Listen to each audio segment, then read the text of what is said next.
Hello and welcome back to our deep dive into the legacy of Psusennes I, the Silver Pharaoh. In this final part, we'll explore why his choice of a silver coffin was so revolutionary and how his reign, once lost to time, has been spectacularly rediscovered. If you've ever wondered why Psusennes I is often called the Silver Pharaoh, the answer lies in a discovery that is truly one of a kind in all of archaeology.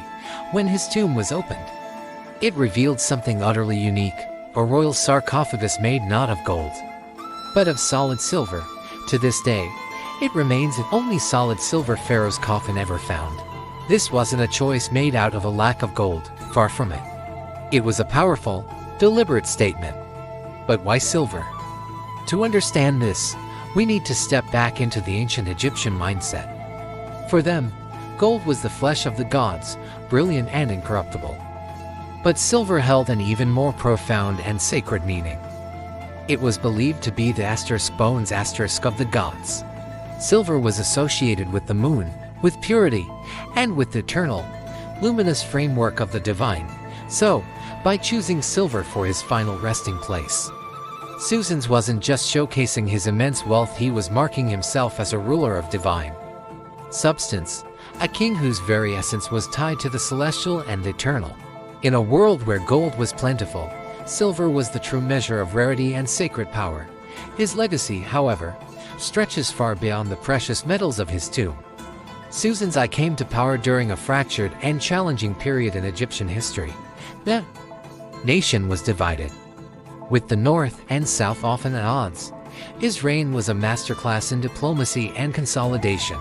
From his new capital at Tanis, he worked tirelessly to stabilize northern Egypt, forging critical political alliances that brought a much-needed sense of unity back to the land.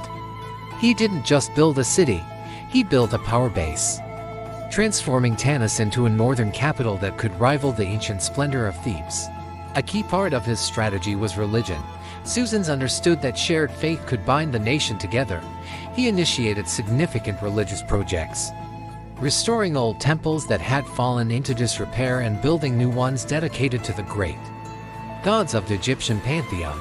By positioning Tanis as a new religious center, he created a focal point for worship and national identity in the north, mirroring the religious authority of Thebes in the south.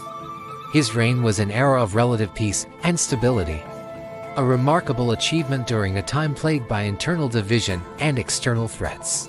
He was a pharaoh who ruled not through conquest, but through shrewd governance and a deep understanding of his people's cultural and spiritual needs.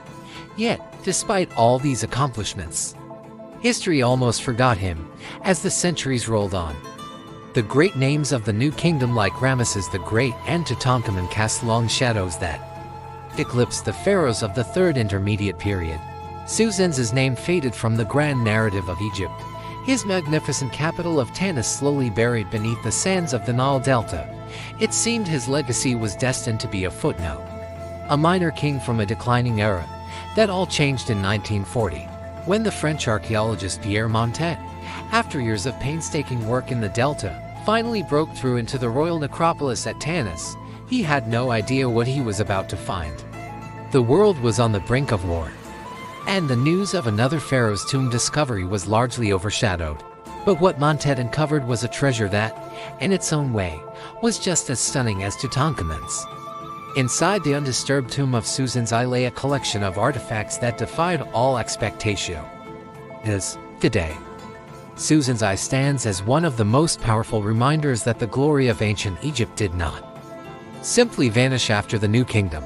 The story of Egypt is one of cycles, of decline and incredible resurgence, and Psusennes is a testament to that resilience.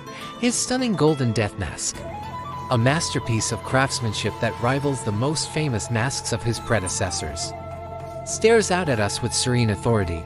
His unique silver coffin, gleaming with divine symbolism, tells a story of immense wealth and spiritual ambition. The countless treasures buried alongside him, from intricate jewelry to gilded chariots, all speak louder than any faded inscription. They tell us that this was not a minor king from a forgotten age. This was a king of immense power, of unimaginable wealth, and of undeniable divine presence. Psusennes I may have ruled during what some call Egypt's twilight, a period of transition and change. But in death, Thanks to the stunning preservation of his tomb and the incredible treasures within, he shines more brilliantly than almost any pharaoh who came before him. His legacy is proof that even in the quietest corners of history, true greatness can lie waiting, ready to be rediscovered and to dazzle the world once more. Thank you so much for joining me on this journey into the world of the Silver Pharaoh, Psusennes I. It's a story that proves there are always new wonders to uncover in the sands of Egypt. If you enjoyed this series, please give this video a like, and don't forget to subscribe and hit that notification bell so you won't miss our next historical adventure. We'd love to hear your thoughts in the comments below.